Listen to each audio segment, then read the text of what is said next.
twin psalm that goes with that, where it's like the opposite.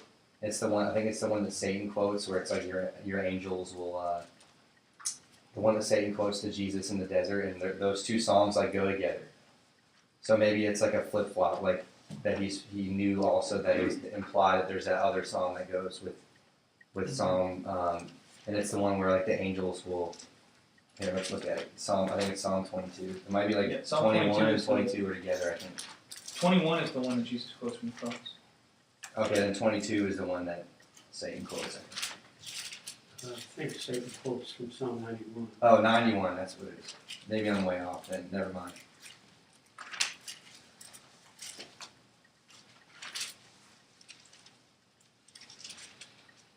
Actually, I don't think that's completely irrelevant then. Or is it 92 is the one that I'm thinking of? Yeah, never mind. Disregard everything I just said. So anyway, disregard everything Greg just said. I think I know where you're going with it, though. I think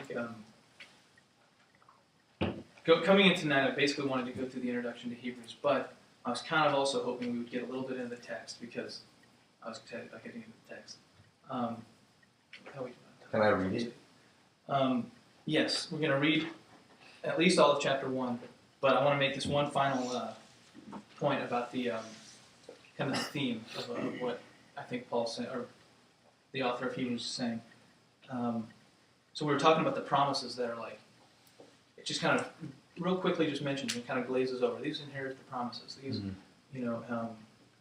But where does that say that? I'm just the two examples I gave were in there's one in 7 verse 6 and 11 verse 39. Okay, so that's the part that's after you are my son. Today I become your father, and you're gonna get the nations. Well, I was giving those as examples in chapter 1. Oh, okay, never mind. Of what the author is meaning when he says the promises. Oh, okay. He doesn't stop and say, by the way, when I say promises, this is what I'm talking about. Well, because when you read the context of the verses that he's quoting, these are true of Christ. He's going to have a kingdom. You tell you're my son, I have begotten you. I'll give the nations as your heritage. All these things are talking about the reign of Christ, and that yes, there's Old Testament prophecies that talk about Jesus dying on a cross. There's Old Testament prophecies that talk about Jesus, healing the sick, but the majority of the messianic prophecies talk about Jesus reigning on the earth. And that's why I was confused so easy then. That's why a lot of people are like, you're the Messiah. Like, what? What are you doing? Why where's the entourage? Isn't the Messiah supposed to overthrow the Romans and rule the world? Like, they just missed their need of repentance. They missed the Messiah's needing to suffer and die. But they weren't wrong to think that he was going to rule the earth. And so when he says inherit the promises, these are the promises that he's talking about. And so basically what I'm going to use kind of interchangeably with that, it's like in receive the promises, inherit the promises, it's talking about that kingly reign of Christ. They suffered in the Old Testament. They suffered persecution. They suffered affliction and death, and they haven't received the promises. Yeah, I mean they're absent from the body. They're present from the Lord. They're in a better situation. Like Paul said, for me to live is Christ, but to die is gain. Having died, they're in a better position. Absent from the body, right? So then they're in heaven. They're not suffering right now. But he still says they still haven't received the promises. There's still something. These promises that. I asked somebody about this at school, and they got all weird on me. I did. They couldn't give me a straight answer on it. Is there a different interpretation in terms of the promises being like the second coming of Christ versus something else? His death on the cross? Say that one more time. Well, I mean, when it talks about the promises, I was just reading some commentary here. I was talking about how the fulfillment of God's promises to them has now come in Jesus Christ, and the redemption too is now complete. What verse is it? Oh, Hebrews 11. This is in this is Hebrews 11:39. 39. 40. And I was just wondering if, when it talks about the promises, are there different understandings of what the promises are in terms of his first coming or his second coming? I'm sure there are. I'm sure there's a variety of promises, but this says it's the same thing. As chapter 2, verse I guess it's verse 8. It's pretty long. talking about, he's quoting another Old Testament passage. It's a psalm. What is man that you're mindful of him? Son of man that you care for him. You've made him a little lower than the angels, or for a little while lower than the angels. You've crowned him with glory and honor, putting everything in subjection under his feet. Now, in putting everything in subjection to him, he left nothing outside his control. At present, we do not yet see everything in subjection to him, but we see him who was made for a little while lower than the angels, namely Jesus, crowned with glory and honor because of his suffering and death. Basically, Jesus is glorified, but we don't yet see everything in subjection to his feet. So my interpretation is the promises are certain. They're promises of God, and Jesus has already accomplished everything necessary to inherit them and to receive them, but it's just, chronologically, it just hasn't happened yet. And so I take it to be second coming. So this says, and these are none of them receive what has been promised. God had planned something better for us, so that only together with us will they be made perfect.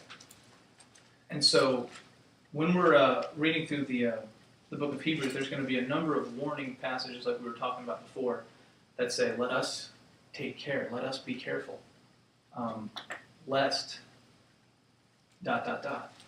And for the most part, he's talking about missing out on what what the theme here is talking about is the inheriting of the promise. What I take is the kingdom of Christ when he comes. And that is something different than your conversion and your new birth. And that's kind of the what I think is one of the things that leads to the biggest, to the confusion that is often found when people are trying to exegete Hebrews, like, is it talking to believers, is it talking to unbelievers? How can it say this? It sounds like talking to believers. How can it say this? It's talking to like unbelievers. Because you could say this, God had planned something better for us, so that only together with us would they be made perfect. You could just be like, oh, well, that means, like, they be saved, or whatever. Because, like, being like, oh, yeah, we are perfect. We're saved. I'm perfect. What are you talking about? Right here on verse 40. Of what chapter? 11. I could see how someone could make that argument that it was, oh, were they... So they weren't saved? Right, I mean, what were they? I mean, was Moses saved? Was David saved? Yeah. Yeah, but they still didn't inherit the promises. So it's not salvation that he's talking about. You understand my point? Yeah, I mean, I guess where I was kind of going was you're going to be making that case as you're kind of going through Hebrews. I was just wondering if there was just like another view of that. Just, this is out of my old Lutheran Bible, and of course, from their perspective. It just kind of comes across that the fulfillment of the promises has already happened. Yeah. Mm-hmm. And you're saying they haven't yet. I'm saying they haven't yet. Yeah. I'm saying they're just as literal as Jesus will die on a physical cross. It says he's going to sit on the throne of his father David. Yeah, because that would be kind of absurd to say that, like, that Moses and David, like, were not They were suffering saved. good, but they didn't inherit the promises, so they weren't saved. Like, no, they weren't. They haven't entered the kingdom yet. There's going to be a day where, like, Jesus says in Matthew 8, you'll see Abraham, Isaac, and Jacob reclining at table in the kingdom of God. Like, Abraham's going to be there. And, in the one he talks about the promises to Abraham. Well, what was promised to Abraham? But in Genesis 15, I'm going to give you and to your seed this plot of land from the great river of Egypt to the great river of Euphrates. The whole history of Israel, that's never taken place. They've had almost that much. They've gone up to the border of Egypt. They've never had all that plot of land. But he said, I'm giving that to you and to your seed. Jesus is going to rule Israel, and it's going to be that big. I think, literally. I think so as well. And he's going to sit on the throne of his father David, just like he told David he would. And that's just as literal as the death on the physical cross. But what the author of Hebrews would have us know is that this is who Jesus is. This is what Jesus has accomplished. Let us not neglect that we might lose out. And there's and so many people, they'll see those warning patches and they feel like they're being told they're going to lose their salvation. He's not talking about your salvation. He's talking about the reward of the promises, of the entering of the kingdom. There's God's will, but there's also like God's like perfect like kind of will. Like, he could have something better for you. The way I've kind of divided this this chart here is on the left are the Protestants' favorite verses. They're the ones that we all. I mean, I just did 3. We could have dozens and dozens of them. Everyone believing that Jesus is the Christ, is born of God. Now, to him who works, his wages are not counted as a gift, but as his due. But to the one not working, but believing in him who justifies the ungodly, his faith is counted as righteousness. That's Gospel 101. not of works, lest any should boast. That's the next one.